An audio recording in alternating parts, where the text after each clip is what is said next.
दोस्तों एक बार फिर से आपका स्वागत है। आज के इस वीडियो में आपको जानकारी देंगे कि स्पॉन मछली क्या खाना खाती है। या एकदम जो छोटा बच्चा होता है 1 इंच का या फिर 2 इंच का, वो क्या खाना खाती है। क्या वो फाइटोप्लैंक्टन खाती है, जू प्लैंक्टन खाती है, क्या वो सरसों की खली खाती है। जब वो तालाब में हम उसे डालते हैं बच्चा कहीं से लाकर, तो क्या भोजन वो खाती है। दोस्तों ये हो गया भोजन के बारे में। दूसरा कि अगर तालाब में बच्चा डालने के बाद बच्चों को भोजन न मिले तो क्या होता है। दोस्तों अगर बच्चा अगर तालाब में आप डालते हैं, स्पॉन का हो गया, 1 इंच का हो गया, 2 इंच का हो गया, काफ़ी अधिक मात्रा में आप डालते हैं और आपने अगर तालाब की तैयारी नहीं की है, तालाब की तैयारी यानी कि मछलियों के भोजन बनाने की तैयारी नहीं की है उसमें, तो आप जो बच्चा डालेंगे ज़्यादा से ज़्यादा वो 4 दिन 5 दिन सर्वाइव करेगा। क्योंकि जो छोटा बच्चा होता है वो बार बार खाना खाता है, बार बार उसको खाना खाने की आदत होती है। ऐसे में जब उन्हें खाना नहीं मिलेगा तो वो गल जाएंगी, मर जाएंगी तालाब के अंदर ही, और आपको पता नहीं चलेगा। आपको लगेगा कि बच्चा देने वाले ने हमें बहुत कम बच्चा दिया है, हमारे बच्चे सब मर गए। तो ये सब कुछ समस्याएं आती है, लेकिन किसान खुद को दोषी नहीं समझता है, वो दोषी समझता है बच्चा देने वाले को। दोस्तों तालाब की तैयारी करने समय हमें बहुत सारी बातों का ध्यान रखना चाहिए। सबसे पहले कि जब हम तालाब की तैयारी कर रहे हैं तो वो किस मछली के लिए कर रहे हैं। वो रोहू कतला के लिए कर रहे हैं अगर, तो यह एक ऐसी मछली है जो पूरे तरीके से प्लैंकटन फीडर है, प्लैंकटन पर डिपेंडेंट है। प्लैंकटन इसे चाहिए ही, जैसे ही तालाब में डालेंगे ये खोज खोज कर जू प्लैंकटन को और फाइटोप्लैंक्टन को खाना स्टार्ट कर देगा, क्योंकि इसका यही भोजन है। दूसरा, अगर हम पंगास डाल रहे हैं तो उसके लिए तालाब की तैयारी हम कैसे करें। दोस्तों पंगास भी प्लैंक्टन खाती है। पंगास के जो छोटे बच्चे होते हैं वो शुरू के दिनों में बहुत अधिक मात्रा में जू प्लैंक्टन खाती है, क्योंकि वो कैटफिश होती है। छोटे छोटे कीड़े मकोड़ों को खाना काफ़ी पसंद करती है पंगास, छोटे अवस्था में, जब तक 100 ग्राम 200 ग्राम ना हो जाए।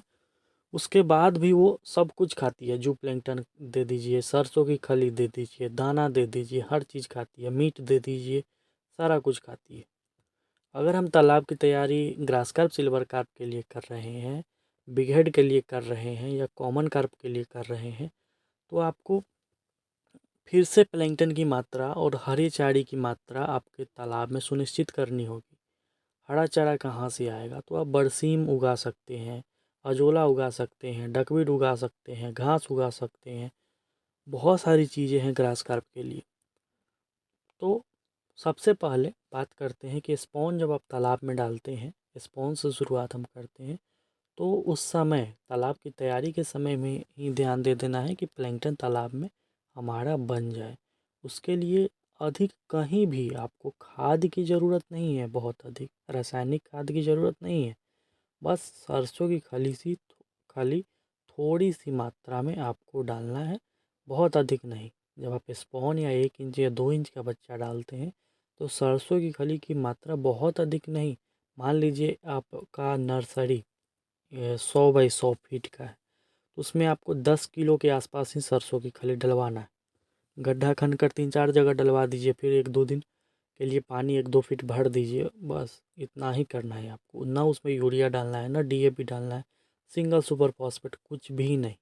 इससे आपका स्पॉन जो है वो डैमेज हो सकता है, ये सब बिल्कुल नहीं करना है। बस सरसों की खली। उसके बाद भोजन के लिए बहुत सारे किसान भाई पूछ रहे थे। भोजन आप देंगे मिनरल मिक्सचर।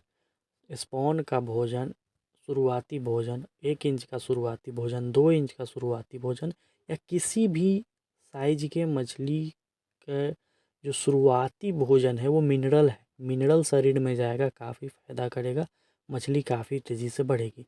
मिनरल मिक्सचर, अंडा का पीला वाला भाग, उजला वाला भाग, और आपको हल्का सा सरसों की तेल और सरसों की खली, इस सबको मिक्स कर दीजिए और उसको 2 टाइम स्पॉन को दीजिए, 2 टाइम 1 इंच को दीजिए, 2 टाइम 2 इंच का बच्चा है उसको दीजिए, सुबह शाम करके फिर आप ग्रोथ देखिए।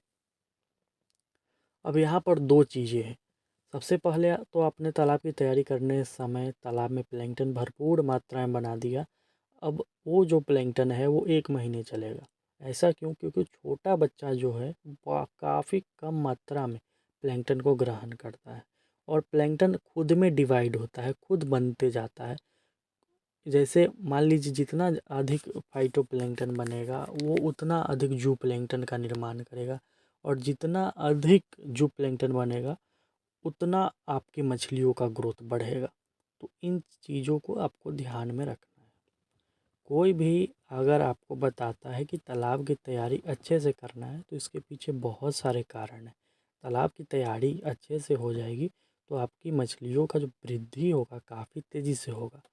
अब स्पॉन डालेंगे उसके 4 से 5 दिन के बाद आपको सूती का कपड़ा चला कर उसके बढ़वार का जांच करना है। इससे मछलियाँ इधर से उधर हरकत में आएंगी, उनका जो भोजन है वो डाइजेस्ट होगा, चाहे 1 इंच का हो 2 इंच का हो।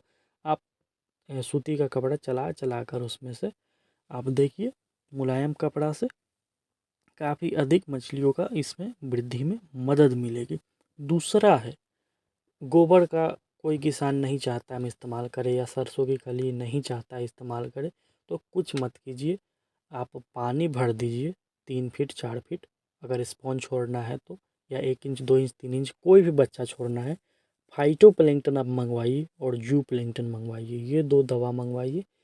एक बार इस्तेमाल कर दीजिए, 1 महीने के लिए आप निश्चिंत हो जाएंगे। आपके तालाब में भरपूर मात्रा में फाइटोप्लैंक्टन और जू प्लैंक्टन डेवलप हो जाएगा। मछलियाँ खाएंगी और काफ़ी तेज़ी से बढ़ेंगी।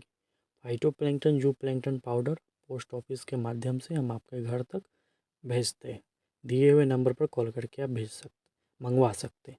दूसरा है, आप अभी के टाइम में हमसे अमूड कार्प का स्पॉन ले सकते हैं, कॉमन कार्प का स्पॉन ले सकते हैं, ग्रास कार्प का स्पॉन ले सकते हैं, सिल्वर कार्प बिगहेड का स्पॉन ले सकते हैं। रोहू कतला का स्पॉन जो है काफ़ी लेट से मिलता है। आपको 15 मार्च 20 मार्च के बाद रोहू कतला का स्पॉन प्राप्त होगा। तब तक आप एक राउंड इन मछलियों के बच्चे को आप तैयार कर लीजिए। जिन्हें बच्चे सेल करना है बच्चे सेल कर लीजिए। जिन्हें बड़ा तालाब में डालना है मार्च महीने से वो बड़ा तालाब में डाल लेंगे फिंगर साइज करके। तो अमूड का स्पॉन, ग्रास का स्पॉन, बिगहेड का स्पॉन, सिल्वर का स्पॉन जिन किसान को चाहिए 1 इंच, जिन किसान भाइयों को चाहिए 1/2 इंच फ्राई, सेमी फ्राई किसी को किसान को चाहिए, वो दिए हुए नंबर पर कॉल करके मंगवा सकते हैं। बहुत बहुत धन्यवाद।